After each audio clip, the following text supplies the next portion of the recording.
Isn't wrestling fun? I mean, it is, isn't it? Even when there is some crazy stuff happening in the world, you can use it as a wonderful distraction and just pretend you live in this crazy, crazy universe. And I especially felt like that last night when AEW decided, why don't we just give fans exactly what they want, much like a peanut butter and jelly sandwich for my American friends, or jam for my British friends. Everybody wants that all of the damn time. You just rub it right into your face. Also, thank you to everyone who voted in this week's poll for Retro Ups and Downs. You have chosen Extreme Rules 2012, the return of Brock as Lesnar. We'll do that tomorrow, Friday, around about 2 p.m. GMT. But right here, right now, my name is Simon from WhatCulture, and let's up those downs for a very special episode of AEW Dynamite.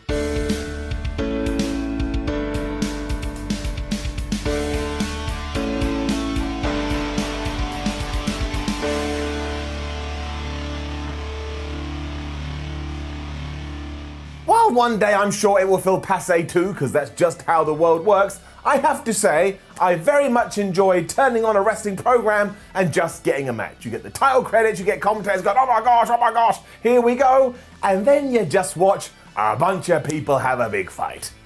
This was a big one as well, as you had the Young Bucks teaming up with SCU to take on TH2, as well as the Acclaimed, and you had so many little narrative things going on here, the biggest of which being SCU saying, well, the next time we lose, we're going to separate as a team. I felt like a child whose parents had said, look, we're having problems, we have to go our separate ways. Mum and Dad, no. It also tied into Matt and Nick Jackson teasing something all week, and boy howdy were we going to find out what that was before this week's episode of Dynamite ended, and the Acclaim did their big rap as they were walking towards the ring. If you're going to try and get it over, you may as well try and get it over.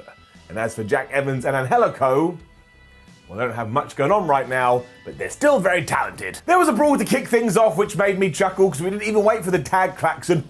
This week we just started throwing fists in people's faces, and Christopher Daniels was getting the best of this for a little bit until he got caught, and I mean that literally. He went for a moonsault and somebody caught him, and then the bad guys just whooped his bald ass. I can say that because I'm bald too. When Angelico was in there too, this guy is like some weird octopus, because I presume that octopuses enjoy putting people in submission holds. He just does really weird things the whole time. At one point, I'm pretty sure he grabbed Christopher Daniels' foot and put it in his own mouth. Matt Jackson got the hot tag, which reminded you that either one of the Young Bucks knows how to do that. They just execute it so well. And then you had Nick Jackson and Kazarian doing the BTE trigger to show that they were all in cahoots. And that also kind of tied into the finish. Because after a super kick party, it was then Matt Jackson and Christopher Daniels coming together to hit the best Meltzer ever, and all of the good guys got the 1, 2, 3 in the win. If you're going, Simon, why did you just do the finger thing when I said good guys? Again, we have to talk about the end of the show, and I don't know who's good anymore. It was really fun stuff though, and made me go hooray, because I'm a really strange person. And then afterwards, we really pushed that whole SCU story into fifth gear, because Kaz got a microphone, he reminded everyone what was going on, and then turned to Matt and Nick and said, hey, why don't we put it all on the line and challenge you for the titles? I thought, we at least have a few months of SCU getting a few wins, but no, I suppose we're going to do that at the February pay-per-view, and I also suppose this will be the end of SCU. So you better prepare yourself for that. Jon Moxley was then back on Dynamite. He was cutting a promo, and a small part of me, this part right here, was like, I think Jon Moxley is actually annoyed that he lost and got screwed out of the AEW World title. That's just what he does now. Do you remember when somebody else put a gas mask on him and then shoved something up his ass? That was a terrible mistake. This wasn't up. He wasn't going to learn about Kenny Omega because he wants to give Rey Fenix his opportunity, and of course that's going to be our main event later, but he also let the cleaner know that from now on, Jon Moxley's going to be in his blind spot, and he is going to attack, and Kenny is never going to see it coming. Hence him being in the blind spot. It's a car reference. I did wonder if he was going to have a mini feud in the interim before going after the AEW World title again. But once more, All Elite Wrestling didn't leave me guessing. They kind of tied a lot of this up when the show closed. And I know I'm going on about that a lot, but my word, it was a huge moment. As was this. Well, that wasn't huge. Jon Moxley is just good. Things then escalated quickly. Orange Cassidy and Chuck Taylor were being interviewed, and therefore just Chuck Taylor was being interviewed, and he let us know that yes, Trent has pulled his pectoral muscle, or he's torn it I should say, and he's gonna be out for months. Now that absolutely sucks. Nobody wants to be injured ever, so we send all our love to him. They did get interrupted by Miro, Kip Sabian and Penelope Ford though, and Miro, who was kind of dressed like a tree here, he was having none of it. And he said, look, let's just put this all to bed. Next week it's you versus me, and it's me versus you, and if I beat you, you have to be my young boy, or basically, you have to be my servant, and clean my clothes, and do my dishes, and make me meals, and probably just do a lot of terrible things. Now, you never know what's going to happen, but in no world can I see Miro actually losing this, so that is something that Chuck Taylor is going to have to do. Now, it's proper old school wrestling. We've seen this story time and time again, but when you pull it off right, it does make you feel something. We shall see. Wardlow versus Jake Hager was next, and I was really surprised because my brain sent messages around my body saying, Simon, we're really excited about this, as if it was like the main event of WrestleMania or something, but I was really pumped from two dudes who got mad because they were staring at each other. I'm 99% sure we're also getting things in place for a Wardlow face turn down the line, because not only did we have a video beforehand when he was like, look man, I've been away from Dynamite, sorting out things with my family, but the inner circle is my family too, and I am strong enough to do both. But in this match, well, he was just a peach. And yeah, he also won too, which surely has to be his biggest victory on Dynamite to date. Unless I'm forgetting something, I am getting very old. But at first, it was just Jake Hager and Wardlow trying to outbig each other. They were smashing each other with clotheslines, and they were smashing each other with tackles, but neither one would go down. So Wardlow was like, all right, I'll just double leg you. So we did. Wardlow then hit a series of suplexes, so Hager responded by hitting a series of lariats. And again, they just wanted to get across the point. We are big men. Look at us. We are big. Hashtag big. Then they got really stupid because they started playing around on the top rope or the second rope. You do not do that. Have you ever tried to do it in a real wrestling ring? You think it's going to be easy, and you get up there and it's like you're on top of the flipping Eiffel Tower. Everything is so far down. It did allow Wardlow a window of opportunity though, because he pushed Jake Hager off. That sent him all doolally, and he smashed him with the F10, and he just pinned him for the 1, 2, 3. I couldn't believe it. Hager lost it afterwards because of course he did, and it took the inner circle who had been watching on to calm everything down and be like, look, you've got it out of your system. Now we can just be lovers again. But you could see it in Jake Hager's eyes. He is not going to let this lie. You can just see that this group is not long for this world, and it all depends who's going to go on the good guy side and who's going to go on the bad guy side. But I'm going to pick Wardlow up and put him here, and Jake, he's going over there. Snoop Dogg was then on Dynamite. I mean, what a world. 2021 already crazy, and 2020 was crazy enough for everybody. But he was here helping out Private Party because they had the gin, but they were looking for the juice. When Matt Hardy arrived, and stupid Private Party, he made them sign one of the dumbest deals I've ever heard about in my life. I don't know that for sure. I've never signed one of these, but I think the point was he wants a huge percentage of their merchandise and all the revenue they make, and he had this big grin on his face like, ha ha, these morons. I really like this new Matt Hardy character. He a doofus. And I think eventually Mark and Isaiah will realise this and they'll start feuding, so this is all fine. It's nice and easy, it's fun, and I like fun, especially right now. I need some more damn fun. We then had a weigh-in. I think the last time we did this with Chris Jericho and John Moxley, but really wrestling should do more of this, because in legit sports like MMA and boxing, you always have weigh-ins, so if you want wrestling to feel legit, do a weigh-in.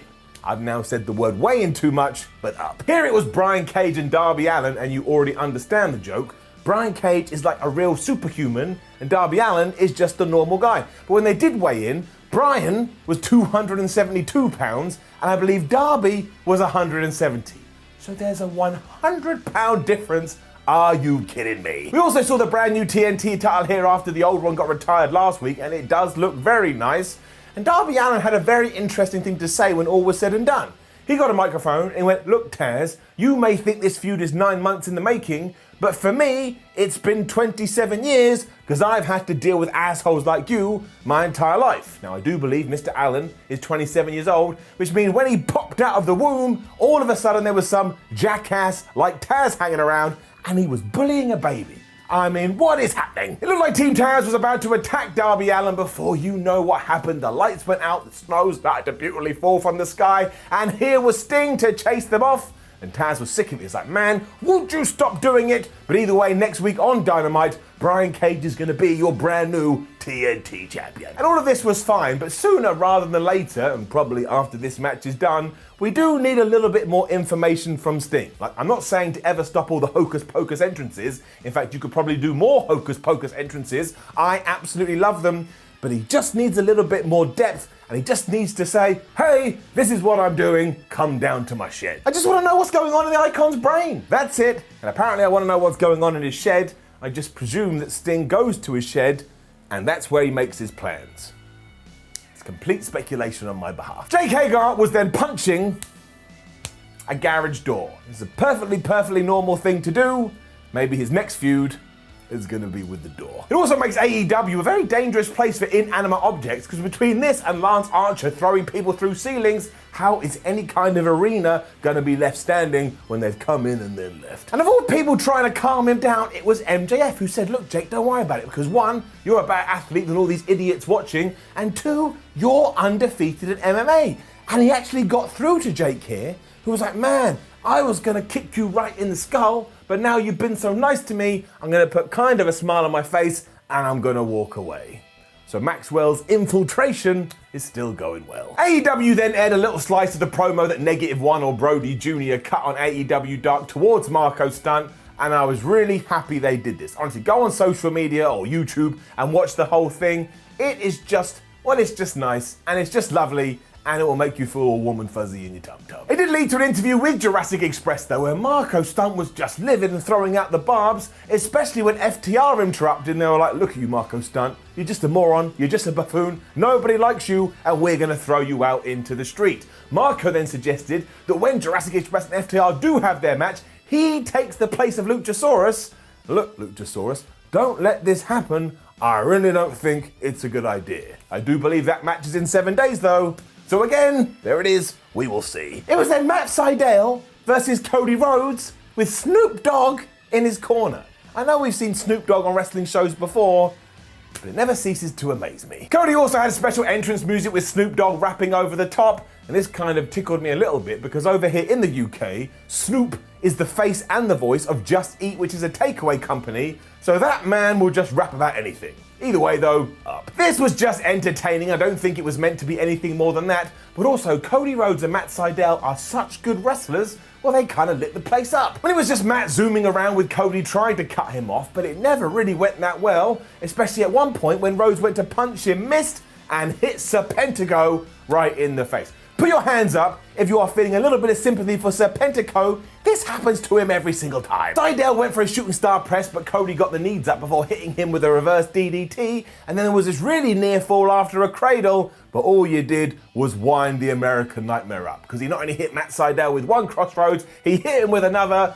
1, 2, 3. Again, it was just good stuff, and really it was just a promotional match for the Go Big Show, which I believe is airing in America tonight. As always, we don't get it in the UK, because everybody hates us. Unsurprisingly, Serpentico and his partner Luther then attacked everyone, because understandably they were really upset with what had just happened, before Matt Sydal made the save to remind you, hey, I'm a really good guy.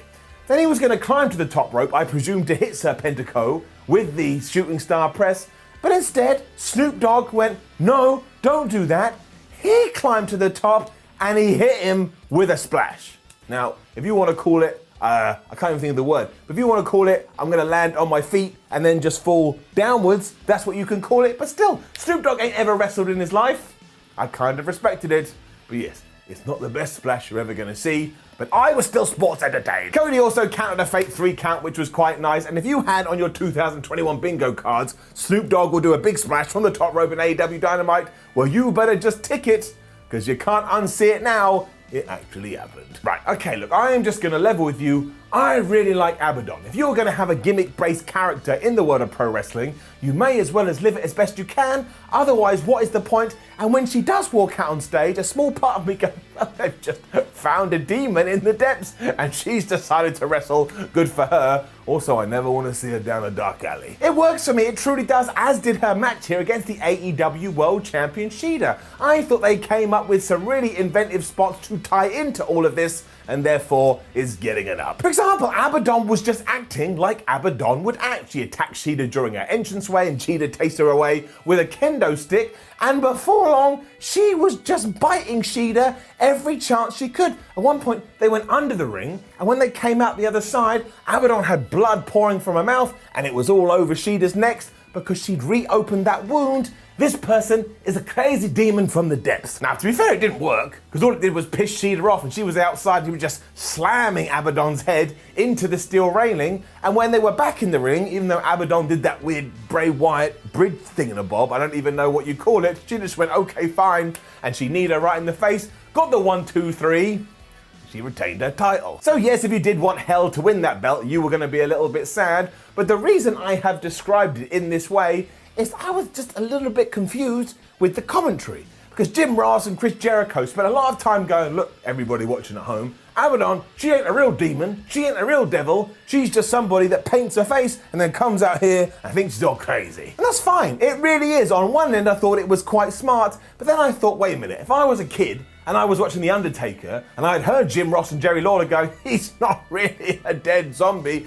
he's just a guy that puts on his hat and when the lights turn on, that's somebody in the back pushing up some dials. I'd be like, don't tell me that. Like, I get it's stupid, and I get it's goofy, but wrestling is stupid, and wrestling is goofy. I just want to suspend my disbelief. And maybe I can suspend my disbelief more than the next guy, but that's why pro wrestling is varied, and that's why pro wrestling is diverse. So it just wasn't for me, and I'm sure it was for some other people, but then I started thinking about the kids watching. You wouldn't tell a child that Santa Claus isn't real, because of course Santa Claus is 100% real. Anyway, long story short, that bit's getting it down. And it's a small down, but a down all the same. Taya Conte was then building up her NWA Women's Championship match against Serena Deeb next week, and she's gonna do it with the Dark Order. And Pac was like, here is the brand new AEW World Champion, Rey Fenix, because it was time for our main event. Strap yourself in. I don't want to be that guy, I really don't, but who said on Impact Ups and Downs that went live yesterday that this is what's going to happen on Dynamite? That's right, I am being that guy. It was me. I'm like Nostradamus. Although Nostradamus was always wrong, so I'm nothing like him at all. Because we had a massive twist to end this week's AEW Dynamite, as I've kept teasing, but also we had one of the best matches you are ever likely to see on free wrestling TV between Kenny Omega and Fenix for the AEW World title. This one ain't even hard and it's in my pocket.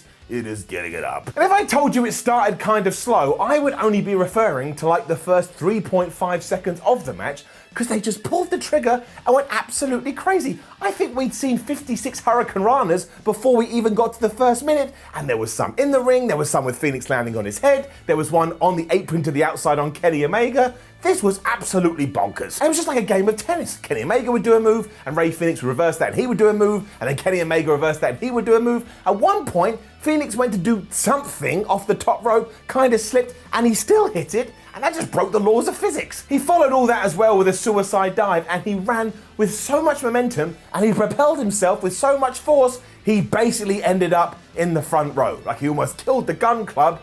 Couldn't quite believe it. They also continually chopped each other the whole time as if they were Kano from Mortal Kombat and they wanted to get through the skin and remove the heart. And at one point Kenny Omega was just like, I'm gonna take off Fenix's mask, because you know, Kenny Omega is a massive dick. It was a really bad idea because then Fenix went loopy, including one of the most just insane moves I have seen in ages. I can't even describe it, but he dived off the rope and like flipped around to Kenny Omega's back and then hit a German suplex. That should be a finisher. I mean, I was pleased it wasn't because there was so much good after this, but that should be every single person's finisher in pro wrestling, apart from one, which I presume would be Kenny Omega, because the One Wing Angel pretty damn good too. Don Callis was also trying to cause the distraction, which did work a couple of times, and there was just so many near falls here, some of which that were so good, it actually made me think that AEW, in the middle of this huge storyline with Kenny Omega, was gonna make Rey Fenix the AEW champion. Now, does that make me an absolute moron? Yes, it does, but this is what I'm talking about. It achieved. I mean, to break it all down, it did lead to a V-trigger and a One-Wing Angel because Kenny is still your champion, but this is something you have to go and watch. I promise you, you will have a good time. It's better than sex. Kinda. If you think we were done though, you don't know anything, because Don Callis got on the microphone as everybody just beat up Rey Fenix and was like, well, you're not going to see the Death Triangle because Eddie Kingston and the family, they're in the back taking care of that. What he didn't anticipate was Jon Moxley coming out here with a barbed wire bat. And I was like, uh-oh, bad things about to happen. He smacked Kenny right in the gut, which was not good for our champ. And then do you know who came out to help out? That's right, none other than Impact Wrestling's Gallows and Anderson, the Good Brothers. That's what I said would happen yesterday. way. So things just leveled up massively and they actually hit the Magic Killer onto Jon Moxley as then Kenny Omega got the bat and started to swing that around. And even though a bunch of wrestlers on the AEW roster was trying to stop this, Gallows, Anderson, Kenny Omega, and I guess to a lesser extent Don Callis, well, they were just sending everybody packing. I mean, people got thrown through tables, Jon Moxley had one last burst, but he got beaten down again, and then thankfully, finally, out came Matt and Nick Jackson to just try and calm everything down. But when the Varsity Blondes finally got back up to try and help Moxley once more, the Young Bucks super kicked them right in the face, which also mean they super kicked Griff Garrison, and I was not a happy pup. It all led to Omega, Gallows and Anderson doing the too sweet sign and throwing their hands in the air, and while the Young Bucks pretended they weren't sure what to do, they then turned around, they joined them, and that's right, the Elite is back, the Bullet Club is back, you can call it whatever you want, but AEW, they got an invasion problem on their hands. I could just smell the internet melting down, and it opens the door and it asks so many questions. Like there were a few New Japan references of this. Tama Tonga was going nuts on social media. Are we in line for something even bigger than our brains can fathom? I hope so, but even if not, this is enough. It just feels so damn exciting, and it's what I need in my life. I'm a very simple man. So yes, once again we get to the end of the show and we give it an up, and as somebody reminded me the other day, Simon, ever since AEW Dynamite started in 2019, you've never given it a down. No, because overall, they've never really done a bad show. Maybe one day they will, and if they do, I shall do that. I'm an honest pup, even though the comments think otherwise. It just gives me what I want. I just said this, I'm a simple, give me what I want man. Now, don't forget to leave a comment below and let us know what you thought about last night's AEW Dynamite. Then like the video, share the video, and subscribe. Head over to WhatCulture.com. We got a bunch of news, and we'll keep you updated. You can follow WhatCulture on Twitter, WhatCulture WWE. And why don't you watch more videos here on WhatCulture Wrestling? It's good for what else, yeah. My name's Simon from WhatCulture. Thank you for joining me as always. Stay safe, stay happy, and I'll see you soon.